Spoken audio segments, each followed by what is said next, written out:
السلام علیکم ورحمۃ اللہ وبرکاتہ۔ ناظرین کرام، صحابہ کرام رضوان اللہ علیہم اجمعین کی فضیلت و منقبت، ان کا مقام اور مرتبہ جان لینے کے بعد یہ پہلو بھی جاننا انتہائی ضروری ہے کہ صحابہ کرام رضوان اللہ علیہم اجمعین کا علم و فہم، ان کی تعبیر و تشریح، ان کی تفسیر، ان کے آراء و اقوال، یہ ہمارے لیے دین میں ایک حیثیت رکھتے ہیں، ہمارے لیے کتاب و سنت کے فہم میں ایک اساسی درجہ رکھتے ہیں، اس لیے کہ اللہ رب العزت نے صحابہ کرام کو گہری بصیرت اور سمجھ عنایت کیا تھا۔ قرآن کریم کا نزول ان کے سامنے ہوتا تھا، اللہ کے نبی صلی اللہ علیہ وسلم سے انہوں نے قرآن کریم کی ایک ایک آیت کا فہم حاصل کیا تھا، اس کی تعبیر، اس کی تشریح، اس کے شان نزول، شان ورود، ان ساری چیزوں کو انہوں نے سیکھا تھا کہ اللہ کے نبی سے پڑھا تھا، اس کی گہری بصیرت اور فہم حاصل تھی، اس کا اشتیاق اور شوق ان کے دلوں کے اندر جاگزی تھا، اور اس کی بنا پر میرے بھائیوں ان کا علم و فہم بہت گہرا تھا۔ آج شریعت کے مسائل میں، شریعت کے فہم میں، کسی آیت اور احادیث کی تشریح و تعبیر میں صحابہ کرام کا فہم، صحابہ کرام کا علم، ان کے ارشادات و فرمودات، یہ ہمارے لیے ہدایت کا معیار ہیں، ہمارے لیے کتاب و سنت کے فہم میں ایک بنیادی رول اور کردار ادا کرتے ہیں۔ اسی بنیاد پر ہمیں اس بات کو جاننا چاہیے کہ صحابہ کرام رضوان اللہ علیہم اجمعین کو فہم شریعت میں بھی ایک درجہ اور ایک مقام حاصل ہے کہ وہ ملت اسلامیہ کے لیے ان کی خدمات، ان کی کوششیں، ان کی قربانیاں جہاں معتبر ہیں، وہیں ان کا علم و فہم بھی معتبر ہے، اور صحابہ کرام رضوان اللہ علیہم اجمعین یہ ہمارے لیے جو ہے ایک درجہ اور ایک مقام رکھتے ہیں۔ اللہ رب العزت نے قرآن کریم کے اندر بیان فرمایا، وَمَن يُشَاقِقِ الرَّسُولِ من بعد ما تبین له الهدى ویتبع غیر سبیل المؤمنین نولہ ما تولی ونصلہ جہنم وساءت مصیرا۔ اللہ رب العزت فرماتا ہے کہ جو رسول کی نافرمانی کرے، جو ہے حق اور ہدایت واضح ہو جانے کے باوجود، اور غیر سبیل المؤمنین کا یعنی مومنوں کا راستہ چھوڑ کر کے چلے، تو ہم اس کو اسی راستے پر لگا دیتے ہیں اور اس کا ٹھکانہ جہنم بنا دیتے ہیں۔ آپ اندازہ کیجئے، غیر سبیل المومنین یعنی یہ خطاب صحابہ کرام رضوان اللہ علیہم اجمعین کو ہے، یعنی صحابہ کا طریقہ، صحابہ کی جو فہم، صحابہ کرام نے جس راستے کو اختیار کیا، اس راستے پر چلنا ہدایت کا باعث ہے، ان کے راستے کو چھوڑنا یہ گمراہی کا باعث ہے، اور اسی بنا پر صحابہ کرام رضوان اللہ علیہم اجمعین کا طرز عمل، ان کا طریقہ، ان کا فہم یہ معتبر ہے سلف کے ہاں، اور شریعت اور دین کے فہم میں اس کی ایک حیثیت ہے۔ اسی بنا پر آپ دیکھیں، اللہ کے پیارے رسول جناب محمد الرسول اللہ صلی اللہ علیہ وسلم نے بیان فرمایا کہ ان بنی اسرائیل تفرقت، بنو اسرائیل تفرقت علی سنتین و سبعین ملہ، بنو اسرائیل جو ہے 72 فرقوں کے اندر تقسیم ہو جائے گی، وتفترق امتی علی 73 فرقہ، اور میری امت جو ہے یہ 73 فرقوں کے اندر بڑھ جائے گی، کلہم فی النار الا ملۃ واحدہ، سب کے سب جہنم کے اندر جائیں گے سوائے ایک گروہ کے، ایک جماعت کے۔ قالوا من ہی یا رسول اللہ، صحابہ کرام نے کہا اللہ کے نبی وہ جماعت، وہ گروہ کون سا ہے؟ تو آپ نے فرمایا ما انا علیہ و اصحابی، جس پر میں ہوں آج،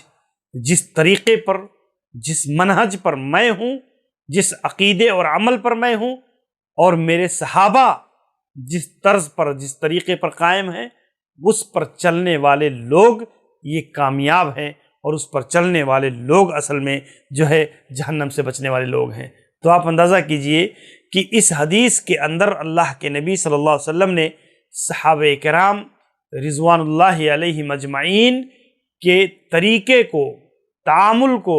ان کے فہم و فراست کو، اللہ کے نبی صلی اللہ علیہ وسلم نے معتبر قرار دیا ہے۔ ایسے ہی آپ دیکھیں سلف صالحین کا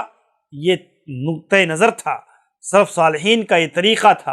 امام احمد ابن حنبل رحمہ اللہ کہتے ہیں اصول السنہ عندنا،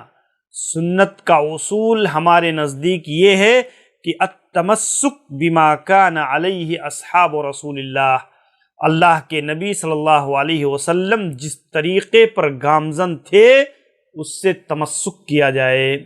اس کو حرز جاں بنایا جائے، اس راستے کو اختیار کیا جائے جس پر صحابہ کرام تھے۔ تو گویا صحابہ کا فہم، صحابہ کا طریقہ یہ ہمارے لیے معیار ہدایت ہے۔ ایسے ہی اگر آپ دیکھیں تو اللہ کے نبی جناب محمد الرسول اللہ صلی اللہ علیہ وسلم نے خود احادیث کے اندر ان کے مقام، ان کے مرتبے کو اللہ کے نبی صلی اللہ علیہ وسلم نے بیان فرمایا ہے۔ ایسے ہی اگر آپ دیکھیں حضرت ابن عباس رضی اللہ عنہ جب خوارج سے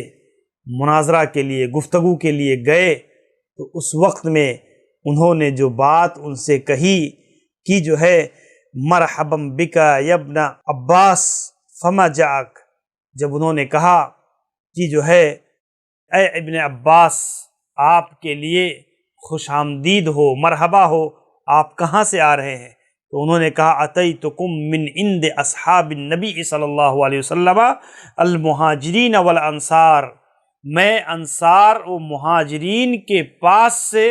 آ رہا ہوں، ومن عند ابن ام النبی صلی اللہ علیہ وسلم وصہری، اور اللہ کے نبی صلی اللہ علیہ وسلم کے داماد اور چچا زاد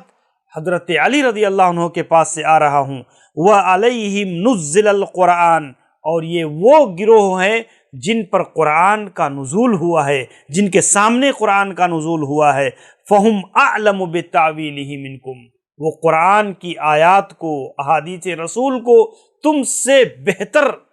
انداز میں تعویل کرنے والے، اس کو سمجھنے والے ہیں۔ وَلَيْسَ فِيكُم مِّنْهُمْ أَحَدٌ، اور تمہارے درمیان ان لوگوں میں سے کوئی نہیں ہے۔ تو آپ دیکھیں کہ حضرت ابن عباس رضی اللہ عنہ نے انصار و مہاجرین اور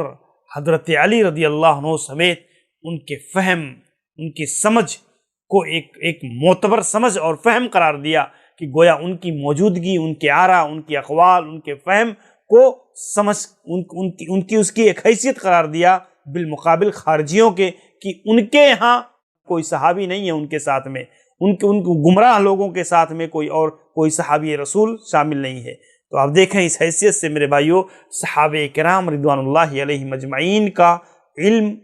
ان کا فہم، ان کی رائے یہ شریعت کے اندر معتبر ہے، اور اس حیثیت سے بھی ہم صحابہ کرام سے محبت کرتے ہیں، ان کی اقتداء کرتے ہیں، ان کے علم سے فائدہ اٹھاتے ہیں، ان کے آراء و اقوال پر عمل پیرا ہوتے ہیں، اور اس حیثیت سے صحابہ کرام کو ایک استنادی حیثیت، ایک درجہ اور ایک مقام شریعت کے فہم میں، شریعت